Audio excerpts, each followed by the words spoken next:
नमस्कार, मैं प्रोफेसर प्रेम कुमार चंद्राकर, महंत लक्ष्मीदास कॉलेज रायपुर से। आज हम डिस्कस करेंगे वेयर क्लास ऑर्डर बाय और ग्रुप बाय फंक्शन का। तो सबसे पहले हम देखते हैं कि वेयर क्लॉज होता क्या है। वेयर क्लॉज डायरेक्टली एसोसिएटेड होता है फ्रॉम क्लॉज से, जो कि स्पेसिफिक कंडीशन को बदलाता है। जैसे कि हम कोई भी क्यूरी के द्वारा सेलेक्ट ऑपरेशन परफॉर्म कर रहे हैं जिसमें डेटाबेस की कोई स्पेसिफिक चीज़ों को हमें सेलेक्ट करना है, तो उसके लिए सबसे पहले हमें ये जानना जरूरी है कि वो डेटाबेस किस कंडीशन के आधार पर सेलेक्ट होगा। A where clause contain a condition that must meet and should directly follow from class, जो कि फ्रॉम क्लास से डायरेक्टली उसी के साथ जुड़ा होगा।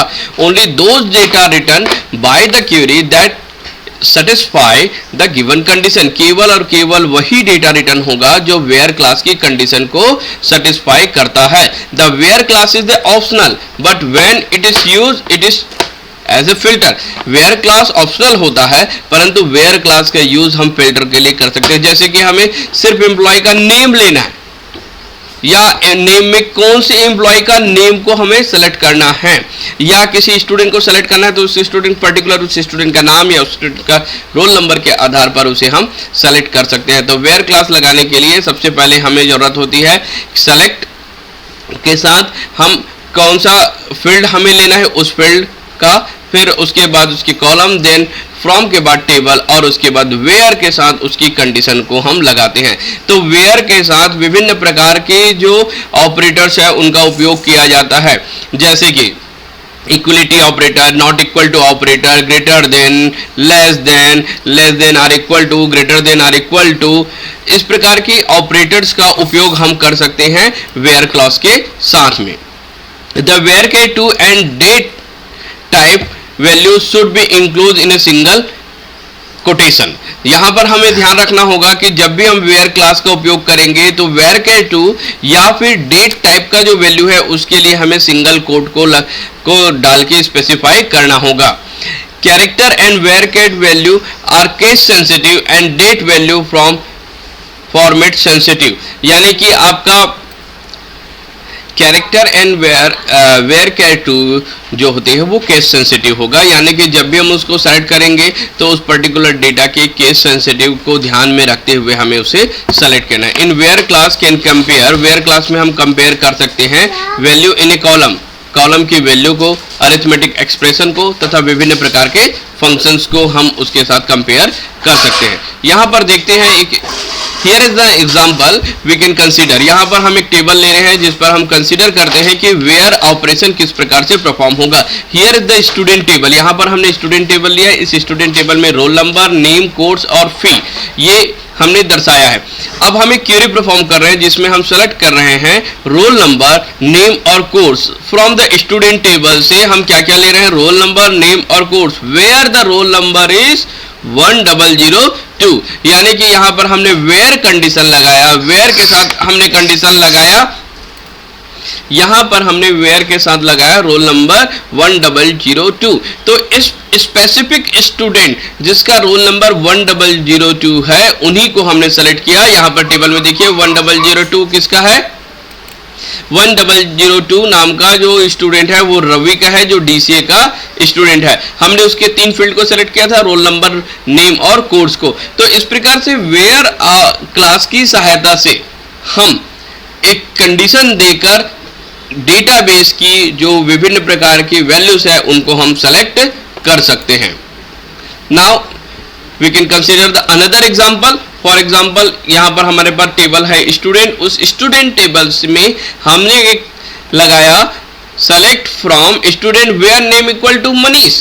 तो हमने बताया था, अभी डिस्कस किया था कि जो वेयर के टू होंगे वो किसमें होंगे, डबल कोट, सिंगल कोट से उसको रिप्रेजेंट किया जाएगा। तो यहाँ पर मनीष को हमने सिंगल कोट में डाला और मनीष का आंसर हमें मिल गया। मनीष जो था कौन सा स्टूडेंट था, जो जिसका रोल नंबर 1001 है, मनीष जो बीसीए का स्टूडेंट है। इसी प्रकार से select student from student where fee is greater than or equal to 12,000, हमें उस स्टूडेंट को सेलेक्ट करना है जिन स्टूडेंट का जो फी है वो 12,000 या 12,000 से अधिक है, तो हम उसके लिए कंडीशन लगाए। इसी प्रकार से हमें उस स्टूडेंट को सेलेक्ट करना है जो कि बीसीए का स्टूडेंट नहीं है, नॉट बीसीए, तो where course is not BCA, तो वो स्टूडेंट जो बीसीए में एडमिशन लिया था वो और जाएगा और रेस्ट ऑफ स्टूडेंट हमें दिखेंगे।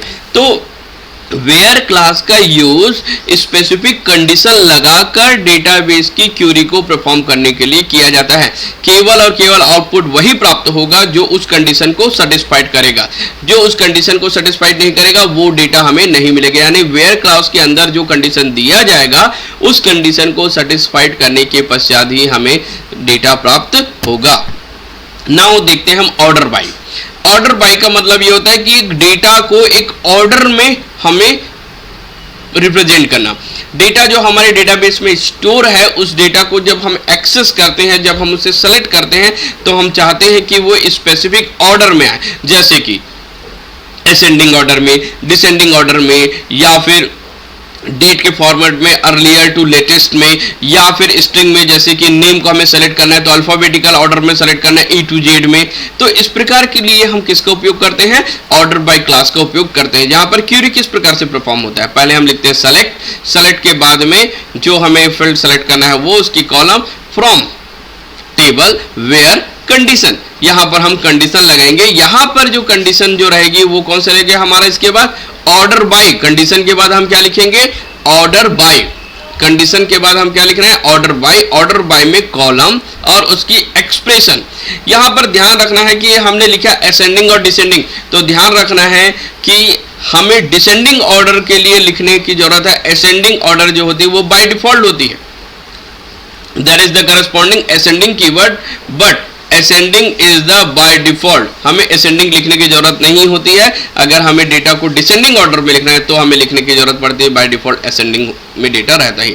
यहां पर जैसे हम सेलेक्ट कर रहे हैं, सेलेक्ट नेम, स्टूडेंट टेबल में से सेलेक्ट स्टूडेंट नेम और उसके fees from student order by fee. हमें स्टूडेंट को सेलेक्ट करना है किसके आधार पर? उनके फीस के आधार पर। तो यहां पर देखिए बाय डिफॉल्ट हमने यहां पर असेंडिंग नहीं लिखा, फिर भी बाय डिफॉल्ट ये असेंडिंग ऑर्डर में है। अगर हमें डिसेंडिंग में लिखना है तो ऑर्डर बाय के फी डिसेंडिंग ऑर्डर हमें लिखना पड़ेगा। दूसरा एग्जांपल देखते हैं जिसमें select from student order by name. Student को उसके नेम के आधार पर अल्फाबेट ऑर्डर में अरेंज करके हमने सेलेक्ट किया। तो ऑर्डर बाय पहले हमने फी देखा, उसके बाद ऑर्डर बाय नेम देखा, इसके बाद हम देख रहे हैं order by student descending order. Student को हमें सेलेक्ट करना है लेकिन किस आधार पर? डिसेंडिंग ऑर्डर में। तो पहले रोल नंबर 1003, फिर रोल नंबर 1002, फिर roll number 1001, then after roll number 100। तो ऑर्डर बाय की सहायता से हम डेटा को ascending order, descending order, alpha group, इस प्रकार से अलग अलग तरीके से हम सेलेक्ट कर सकते हैं। यहां पर देखते हैं example, select from student where class equal to PGDCA। हमें उस स्टूडेंट को सेलेक्ट करना है जिसने क्लास कौन सा में है? PGDCA में। ऑर्डर बाय नेम, उसको स्टूडेंट को किस फॉर्म में कर दिया हमने? ऑर्डर बाय नेम, यानी कि अल्फाबेट ऑर्डर में वो अरेंज हो गया, एम पहले और रमेश, मोहन पहले, रमेश बाद में। दूसरा होता है group function. This function is written in a single row based on a group of row. बहुत सारे रो से, ग्रुप से केवल एक वैल्यू हमें मिलना है तो उसके लिए हम ग्रुप फंक्शन का उपयोग करते हैं। यानी कि दो या दो से अधिक जो रो होते हैं उन पर उसको अप्लाई करेंगे और उनका रिजल्ट एक में मिले। ग्रुप फंक्शन ज़्यादातर मैथमेटिकल होते हैं, जैसे कि एवरेज, मैक्सिमम, मिनिमम, इस प्रकार के लिए उपयोग में लाया जाता है। This function can appear and select the list and having class only. ये ग्रुप किसके साथ आता है? हैविंग क्लास के साथ आता है। This function operate on set of row to given one result per group. The set may be whole table और a table split into a group. जो टेबल है वो एक टेबल या होल टेबल भी हो सकता है, उनको स्प्लिट करते हैं। इसके लिए हम सिंटेक्स कैसे लिखते हैं? ग्रुप, ग्रुप फंक्शन का नेम, ग्रुप फंक्शन का नेम और उसके साथ जो भी कंडीशन अप्लाई कर रहे हैं वो। फॉर एग्जाम्पल यहाँ पर now we can consider the table. यहाँ पर हम एक टेबल कंसिडर कर रहे हैं जिसका नाम है एम्प्लॉय 7। इस एम्प्लॉय 7 में हमने एम्प्लॉय का आईडी, एम्प्लॉय का नेम, उसकी designation, date of joining, salary और उसकी बोनस को हमने लिया है। हम इसी में अप्लाई करते हैं कौन सा? हमारे ग्रुप फंक्शन को। तो पहला जो ग्रुप फंक्शन है वो है एवरेज। पहला ग्रुप फंक्शन है एवरेज। मैंने अभी आपसे डिस्कस करते समय कहा था कि ये जो ग्रुप फंक्शन होते हैं ये पूरी तरह से मैथमेटिकल ही फंक्शंस होते हैं, जैसे कि सम करने के लिए, average, maximum, minimum, count, discount, इस प्रकार को निकालने के लिए। तो एवरेज फंक्शन हमें क्या देगा? It return the average value of a column. एक पर्टिकुलर कॉलम पर जब अप्लाई करेंगे, जैसे सैलरी नाम के कॉलम पर हम अप्लाई करते हैं तो हमें मिलेगा उस टोटल जो टेबल था, उस टेबल में जो सैलरी नाम के का जो कॉलम है उसकी टोटल वैल्यू का एवरेज हमें प्राप्त होगा। It ignore the null value, ये नल वैल्यू को इग्नोर कर देता है। यहां पर हमने क्वेरी परफॉर्म किया, select average salary from employ, तो पूरे एम्प्लॉय को सैलरी, एवरेज सैलरी हमें प्राप्त हो गया। दूसरा होता है sum function. Sum function it return the sum value of a column, it ignore the null value. Sum function के द्वारा हम पर्टिकुलर कॉलम के सारे जो वैल्यू है उसको सम कर सकते हैं, इसमें भी नल वैल्यू को इग्नोर कर दिया जाएगा। सेलेक्ट सम सैलरी, हम क्या कर रहे हैं? सैलरी सेलेक्ट कर रहे हैं, सम फंक्शन लगा दिए, तो यहां पर जितनी सारी भी सैलरी थी उनकी सम हमें रिटर्न हो गया। जितनी सारी भी सैलरी है उनकी क्या हो गई? हमें सम जो है रिटर्न हो गया। अब यहां पर सम डिस्ट्रिक्ट सैलरी, अगर मान लो जाए कोई पर्सन जो है का एंट्री अगर 2 बार है, अगर मान लो जाए सुरेश नाम का एक बंदा है जिसे सैलरी 2 बार मिलेगा, तो यहां पर हम उसे डुप्लीकेट वैल्यू को हटा सकते हैं, उसको हम सम डिस्ट्रिक्ट फंक्शन के अंदर का डालते हैं। लेकिन हमारा जो टेबल था उसमें कोई भी डुप्लीकेट वैल्यू नहीं था, इसलिए हमारे पास सैलरी का टोटल उतना ही आया जितना सम सैलरी में था। नेक्स्ट है maximum. It return the maximum value of a column, उस कॉलम की जो मैक्सिमम वैल्यू है उसे रिटर्न करने के लिए इसका यूज किया जाता है मैक्सिमम फंक्शन को। ये भी नल वैल्यू को इग्नोर करता है, जैसे कि हमने यहां पर लिखा select maximum salary from employ, employ की मैक्सिमम सैलरी को हम सेलेक्ट कर रहे हैं, तो जो एम्प्लॉय जो था जिसकी सैलरी मैक्सिमम है वो हमें यहां पर सेलेक्ट में मिलेगा। इसी प्रकार minimum, minimum it return the minimum value of a column, उस कॉलम की जो मिनिमम वैल्यू है उसको रिटर्न करने के लिए इसका यूज किया जाता है। यहां पर हम मिनिमम सैलरी अप्लाई कर दिए, select minimum salary from employ table, तो जिस एम्प्लॉय की मिनिमम सैलरी है वो प्राप्त हो जा रहा है कि मिनिमम कितनी सैलरी है। Standard derivation, standard derivation function it return the standard derivation of a column, column की स्टैंडर्ड डेरिवेशन को ये रिटर्न करता है। कैसे? देखिए यहां पर हम सेलेक्ट कर रहे हैं, select standard derivation select from employ, तो जो स्टैंडर्ड जो सैलरी है एम्प्लॉय की वो हमें यहां पर प्राप्त होती है। काउंट फंक्शन, काउंट फंक्शन की सहायता से हम इंटायर जो कॉलम है उसमें नंबर ऑफ डेटा कितने हैं उनको हम काउंट कर सकते हैं। It return the number of row in a query, उस में कितने रो है उनको हम काउंट करके बता सकते हैं। इफ स्टार इज यूज तो return the value include the duplicate and null, अगर हमें स्टार लगा दिए हैं तो इसमें डुप्लीकेट और नल को भी काउंट किया जाएगा। It can be use specify the count in all the row और only distinct value of a column, अगर हमारे पास किसी ऐसा फील्ड कॉलम है जिसमें वैल्यू नहीं, कॉलम के अंदर कोई ऐसा रो है जिसमें वैल्यू नहीं है यानी कि नल वैल्यू है, उसे भी हम काउंट फंक्शन के द्वारा काउंट करके यानी कि वो बतलाएगा कि टोटल नंबर ऑफ रो कितने हैं, टोटल नंबर ऑफ रो को बदलाने के लिए इसका यूज किया जाता है। लेकिन अगर हमें नल को हटाना है या डुप्लीकेट वैल्यू को हटाना है तो उसके लिए काउंट डिस्टिंक्ट का यूज करते हैं। जैसे यहाँ पर लिखे हमने सेलेक्ट काउंट स्टार और select count distinct from employ 7, तो काउंट करने पर टोटल नंबर ऑफ जो रो थे वो हमारे पास कितने हैं?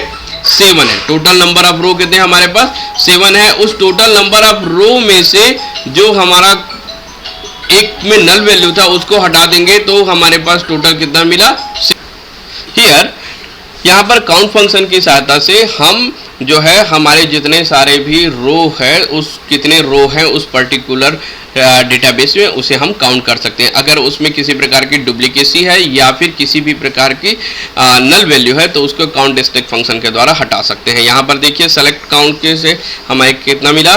वैल्यू 7, यानी कि इस पर्टिकुलर जो एम्प्लॉय नाम का टेबल था इसमें नंबर ऑफ रो कितने थे? 7 थे, परंतु एक ऐसा था जिसमें वैल्यू नल थी, तो अगर वैल्यू नल है तो वो काउंट डिस्टिंक्ट 6 है, या फिर उसमें एक वैल्यू जो डुप्लीकेट है तो उसकी जगह वो क्या आ जाएगा? 6। Thank you.